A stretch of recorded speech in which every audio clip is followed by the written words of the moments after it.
하이투자증권 시황 애널리스트 이웅찬입니다. 이번에는 저희가 2023년 하반기 증시 전망에 대한 자료를 준비를 해봤고요.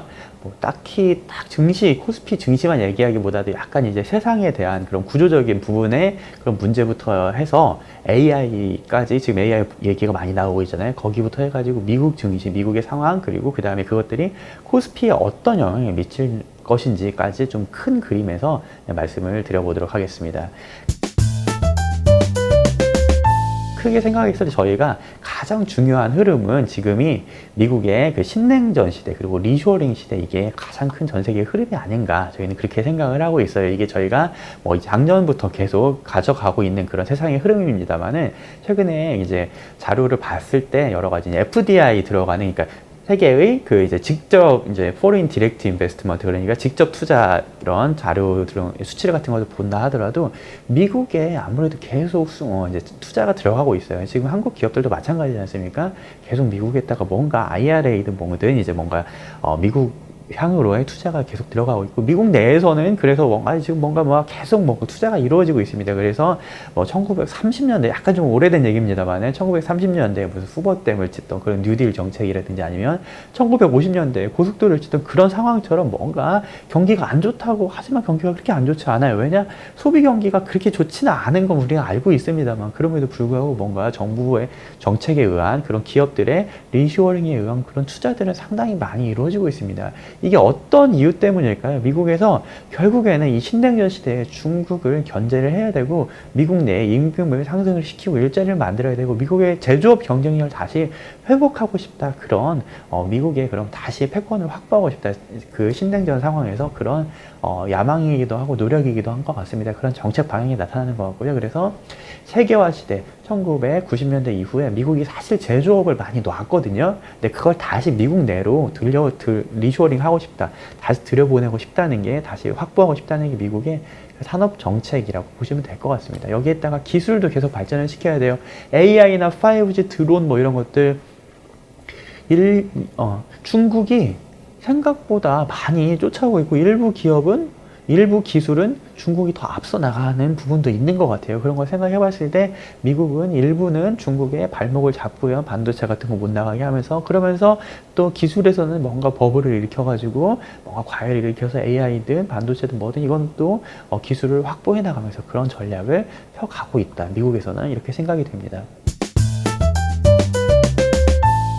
세상이 이렇게 바뀌어가는데, 또 승자는 뭔가, 또 승자와 패자가 또 구별이 될 것 같아요. 새로 나오는 상황인 것 같고, 이제 우리가 중국과 유럽이 조금 어려운 상황인 것 같다. 그런 생각은 이제 어느 정도는 들죠.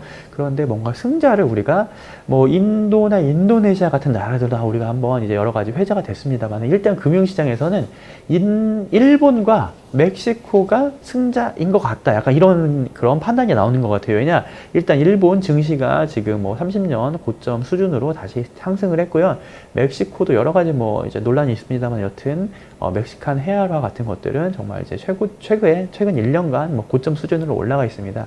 이 나라가 왜 이렇게 메리트가 있을까, 이런 상황에서 이런 거 생각을 해보면은, 일단은 일본은 중국으로부터의 이런 뭔가 규제의 수혜를 많이 받는 것 같고요. 지금 인플레이션 상황에서 나라가 다시 뭔가, 일본은 아무래도 이제 디플레이션을 30년간 겪어왔지 않습니까? 이게 전 세계적인 인플레이션 기조화에서 일본도 뭔가 인플레이션 상황으로 얻어 걸려서 나가는 상황인 것 같아요. 그래서 공장들이 다시 뭔가 일본으로 들어오고 있는 이런 상황에서 일본이 임금이 상승하게 되면서 인플레이션까지 다시 정상화가 된다면 상당히 나라가 좋아질 것 같은데, 그런 상황이 나타날지 우리가 좀 더 임금 상승이라든지 이런 거 추이를 확인을 해봐야 될 것 같고요.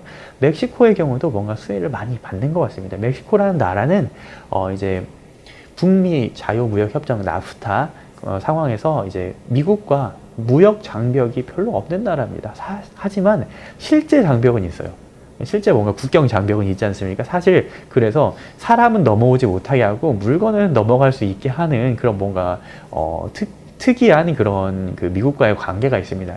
최근에 이제 점점 더 미국이 중국과 멀어지는 상황에서 멕시코의 미국과의 무역 이제 장벽이 없는 상황들이 좀 더 부각을 받지 않나, 이런 생각을 하고 있습니다. 그래서 이 두 나라가 조금 더 상황이 좋아지는 것 같고요. 반면에 중국은 조금 어려운 상황에 들어가는 것 같습니다.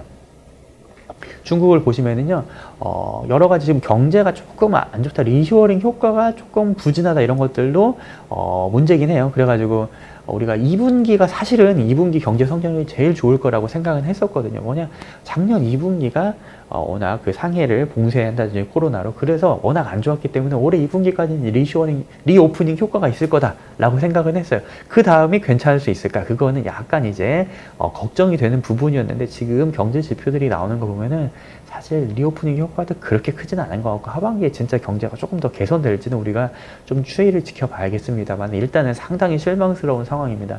이게 단 사이클적인 부분만이 아니라 구조적으로도 상당히 어렵지 않냐, 이런 생각들을, 이런 의심들을 들게 하는데, 청년 실업률이 엄청나게 높아지고 있어요. 청년 실업률이 20%를 돌파했고, 작년보다 올해가 더 높거든요. 작년에는 지금 코로나 방역을 했으니까 그럴 수 있다 치는데, 올해는 더 높아요. 그래가지고 이게 과연 리오프닝을 했지만 괜찮은 상황인가에 대한 구조적인 그런 의문점들이 나타나고 있는 상황이다라고 봐주시면 될 것 같습니다.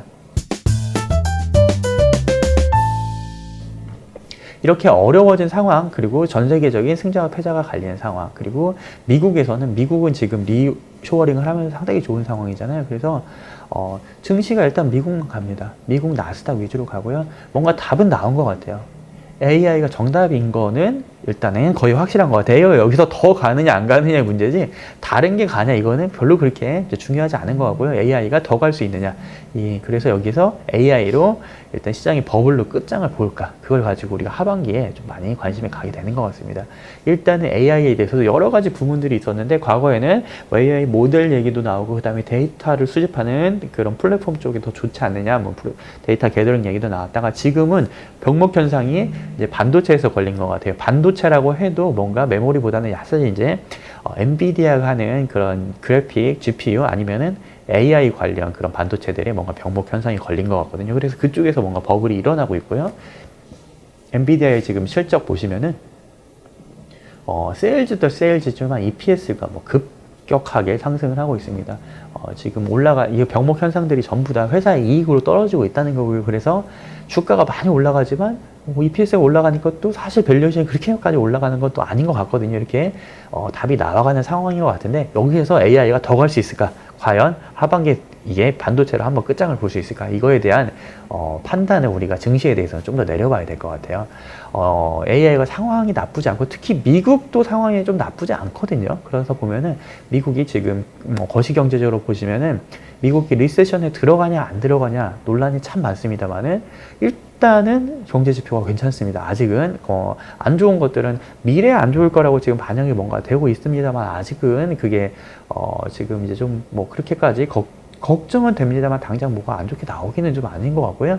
당장 우리가 중요하게 생각할 것들, 물가는 사실 피크아웃에서 내려가고 있잖아요. 작년 겨울부터 내려가고 가을부터 내려가고 있고, 실업률도 고용이 계속 뭔가 망가질 거다 걱정은 하지만은, 뭔가 실업의 후행 지표인 부분도 있지만 여튼 고용 지표가 그럭저럭 잘 나오고 있고 실업률도 내려가고 있습니다. 이런 부분들은 미국 경제가 그럭저럭 괜찮다, 물가도 걱정되지 않으면서 경기 선행지수 이런 것들은 좀 내려가고 있습니다만은, 그래도 전체적인 골디락스 상황인 거 아니냐, 이런 생각을 우리가 그런 생각을 하게 되고요. 그러면은 여기서 금리 한번 더 내리면 나스닥 진짜 AI 폭발하겠다, 그런 가능성까지도 생각을 해볼 수가 있는 상황이긴 한 것 같아요. 하지만 저희는 여기에서 연준이 금리 인하를 한다거나 뭔가 버블이 더 나기보다는, 아무래도 당분간은 연준이 조금 더 버블을 낮추고 세상을 조금 더 안정시키는데, 그러면서 세상에 조금 이제 다시 과열을 불러일으키기보다는 뭔가 베어마켓을 조금 더 길게 끌고 가면서 그 과열을 조금 억누르는, 그게 연준의 사명이 아닌가, 저희는 그렇게 생각을 하고 있고요. 지금 아직까지 우리는 코로나 버블의 후유증에 그 상황에 살고 있는 게 아닌가, 저희는 그런 생각을 해봅니다. 미국의 재정 지출을 봐도요, 지금 코로나 때 지금 재정 적자를 엄청나게 써댔고, 그게 다시 좀 회복되는 것 같습니다만, 다시 뭔가 IRA 정책도 해야 되고, 좀 사실 또 이제 우크라이나 전쟁 지원도 많이 하고, 뭐 여러 가지 보조금도 많이 나가고 있기 때문에 재정 적자가 다시 확대되고 있거든요. 그런 상황에서 통화 긴축을 금리는 올렸습니다만은, 여전히 코로나 때 풀어놓은 그 돈들, 그러니까 미 연준의 자산 규모 올라간 거가 지금 그렇게 줄어들지도 않을 뿐더러 SVB 사태 터진 이후로 여튼 뭐 이게 뭐 은행에 들어가 있어서 뭐 돈이 풀린다 풀리지 않는다 논란은 있습니다만 여튼 연준에서 돈이 지원이 된 건 맞습니다. 연준 자산이 이만큼 늘어났고요.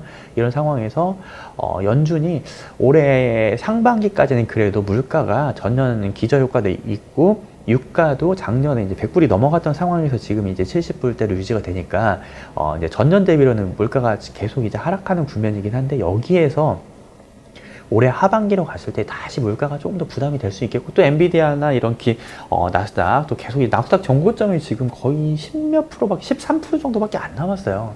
그렇게 생각을 해보면 다시 과열이 나오고 했을 때 이제 물가에 대한 부담, 버블에 대한 부담도 있을 수 있는 상황이고 여기에서 뭔가 이제 버블을 다시 조장하기보다는 이제 터트리지 않고 이제 꾸역꾸역 힘을 빼가면서 가는 게 연준의 사명이 아닌가 그렇게 생각을 해봅니다. 지금 6월 금리 인상에 대한 기대도 연준이 사실 금리 인상을 안 하겠다라는 그런 뉘앙스를 얘기를 하고 있는데 뭐 과열이 너무 되면 금리 인상을 할 수밖에 없겠습니다만 또 금리 인상을 했다가는 조만간에 또 금리 다음에 추후에 있을 금리 인하를 또 앞당겨 땡겨오는 그런 효과로 되돌아올 가능성이 있거든요. 그래서 또 그렇게 막 이제 뭔가 때려잡겠다며 금리 인상을 세게 하기도 쉽지도 않고 그렇다고 금리 인하를 하는 건 저 뒤에 있을 것 같고 그런 식으로 계속 꾸역꾸역 하면서 증시를 세게 올리지 않는 걸 이렇게 정책을 진행을 하지 않을까 최소한 올해 하반기는 사실 상반기에 많이 올라오기도 했으니까 그런 정도로 생각을 하고 있고요.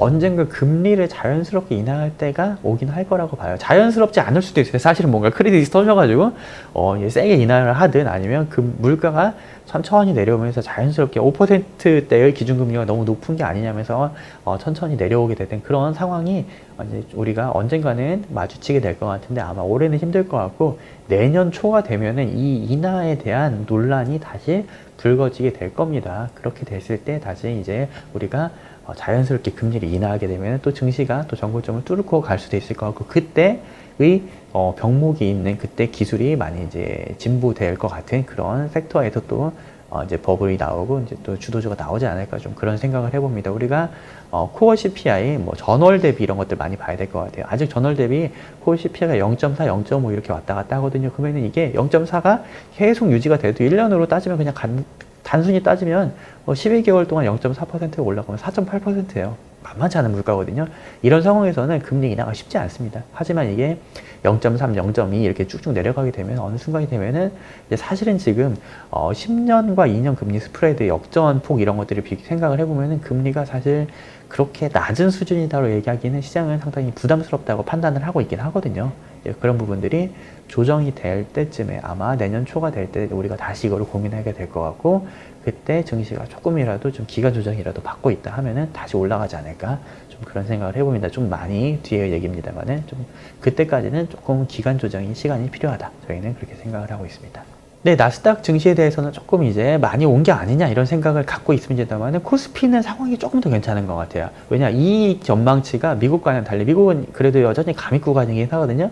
한국은 내년에 이익이 증액될 것이다라는 기대감이 높고 그 기대감이 일단은 섹터를 좀 분해를 해보면은 반도체가 대부분이에요. 반도체가 대부분이고 그 다음에 한국전력의 이제 요금 정상화 등에 따라서 그 유틸리티 섹터도 플러스가 나오고 있고 그리고 그 다음에 이제 유가에 더 이상 이제 하락이 없다고 생각을 한다면은 에너지나 화학 쪽에서도 이제 더 이상 감익은 없다 볼 수 있을 것 같거든요. 그렇게 되면 사실 이익의 전망치가 가시성은 있어요. 그 이익 전망치의 폭에 대해서는 반도체가 이만큼씩이나 올라갈 수 있을 것 같냐, 이 폭에 대해서는 조금 논란이 있겠지만은 그래도 여튼 증액은 맞는 것 같습니다.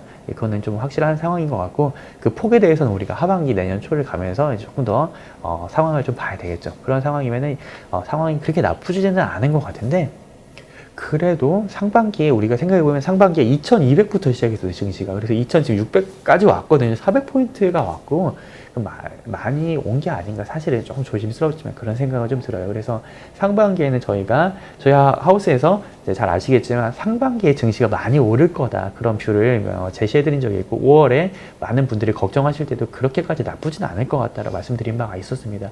하지만 여기에서 증시가 더 가지 않을 수 있다, 속도는 제한될 거라는 그런 말씀을 드리는 것도 사실은 상당히 용기가 필요한 일이거든요. 그럼에도 불구하고 저희는 여기에서는 더 갈 수 있는 폭을 계산해야 될 때가 아닐까. 조금씩은 많이 오르면 이제 앞으로는 비중을 조금씩 줄여가는 식으로 하반기에 대응해야 되지 않을까 생각을 하고 있습니다. 외국인 수급이 지금 반도체를 계속 매수하고 있는데, 외국인 수급의 비중을 보면은 하이닉스는 사실 외국인 비중이 상당히 많이 올라왔어요.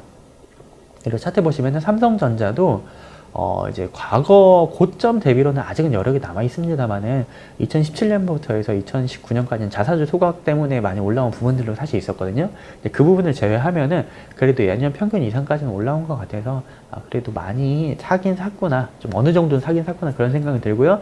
삼성전자의 PBR 밸류에이션 이런 것들 봐도 한 1.5배 정도가 되면은 그래도 평균 이상까지는 왔다, 평균은 왔다, 이렇게 생각이 되는데, 지금 한 1.4배 정도 포워드로 왔기 때문에 이 정도면은 슬슬 와 간다, 이런 생각이 좀 듭니다. 물론 밸류에이션 이상으로 더 업황이 좋아진다거나 AI 부각이 되면서 갈 수는 있겠습니다만, 그래도 목에 차간다는 우리가 생각은 버릴 수는 없겠습니다. 네, 그래서 저희는 상반기 증시가 상승한 이후에 하반기가 좀 박스권일 거라는 그런 기존 전망 경로를 유지하고 있고요. 상단은 저희가 이제 상단은 2,750 정도로 해서 내년 이익이 한 10.5배 정도, PER 밸류에이션 그 정도 줬고요. 하단은 저희가 이제 SBB 사태가 터졌을 때의 하단이 이제 지수가 2,350이었거든요. 만약에 크레딧이 뭐가 터질지 안 터질지 저희가 쉽게 판단을 못 하겠습니다만, 크레딧 리스크가 없는 상황은 아니고요. 만약에 터지게 됐을 때는 그 정도까지 저희가 하단을 생각하고 있고, 섹터별로는 지금은 일단 3분기 초까지는 괜찮을 것 같아요. 좀 더. 그래서 반도체나 자동차 위주로 랠리가 조금 더 이어질 거라고 생각을 하고 있고, 어느 순간이 되면은 지수는 조금 더 가기 부담스러울 수가 있을 것 같고요. 2,700 넘어가게 돼서, 그렇게 되면은 그런 상황에서 미국에서 물가가 돌아 나오고 미국 경기가 괜찮으니까 달러가 계속 또 상대적으로 강세를 가게, 달러 인덱스가 그렇게 되는 상황이 되면은 이제 지수가 더 가기보다는 뭔가 종목 장세가 나타나면서 이제 산업재 쪽이 섹터가 간다 하더라도 물가 상승에 조금 더 이제 인플레이션 쪽에 이제 수혜를 받을 수 있는 산업재 쪽이 좀 더 가지 않을까 생각을 해보고요. 종목 장세가 된다 하더라도 상반기와는 양상이 조금 다를 것 같습니다. 상반기에는 물가가 하락하고 금리가 하락하는 국면에서, 달러도 약세로 가는 국면에서 뭔가 성장주 같은 그런 2차전지라든지 이제 여러 가지 이제 AI 테마주라든지 그런 성장주 스타일이 좀 더 같다고 한다면은, 하반기에 달러 인덱스가 여기서 더 안 빠지고 금리도 여기서 더 빠지진 않고 이제 올라가거나 말거나를 고민을 하게 될 것 같은데, 물가가 만약에 돌아 나온다고 한다면은 종목 장세가 된다 하더라도 뭔가 실적이 조금 더 있고, 만약에 이제 수출도 돌아 나올 거니까요. 이제 그런 부분에서 실제로 뭔가 개선이 되는 그런 기업들을 찾는 게 좀 더 맞지 않을까, 이렇게 생각을 해봅니다. 그렇게 우리가 4분기까지 지나고 나서 보면은 우리가 연말이 되어서 내년 전망을 다시 고민할 10월, 11월이 됐을 때는 다시 금리 인하 시점에 대한 논의를 하게 될 것 같거든요. 그렇게 되면 그때 됐을 때 만약에 증시가 그렇게 나쁘지 않았었고 하반기에요. 거기에서 금리 인하 얘기까지 나오고 물가가 좀 하락하게 된다. 그러면은 금리 인하 시기가 좀 더 당겨지면서 상단을 돌파할 수 있을 것 같고, 그렇지 않게 되면 조금 더 지연될 수 있을 것 같은데, 그거는 올해 연말에 가서 우리가 다시 논의해 볼 일이 될 것 같습니다. 네, 그래서 저희가 여기까지 올해 그 하반기의 증시와 그런 이제 섹터까지의 전망을 말씀을 좀 드려봤고요. 큰 그림에서는 이 리쇼어링, 미국의 정치 계속 이어지는 가운데 미국의 경기가 과열이 나고 있고, 특히 중국과의 AI 경쟁이라든지 이런 이제 상황들이 불거지면서 AI 쪽에서 뭔가 버블이 날 것 같은 그런 조짐이 있는 상황이기도 합니다만은, 일단 올해 하반기는 증시가 더 오르기보다는 연준이 좀 더 누르는 상황이 될 것 같고, 밸류에이션도 상당히 목에 찬 상황이기 때문에 여기서 하반기에는 조금이라도 조심하는 생각을 하면서 그렇게 하반기를 보내보는 식으로 저희가 대응을 하면 좋지 않을까, 이렇게 생각을 하고 있습니다. 네, 감사합니다.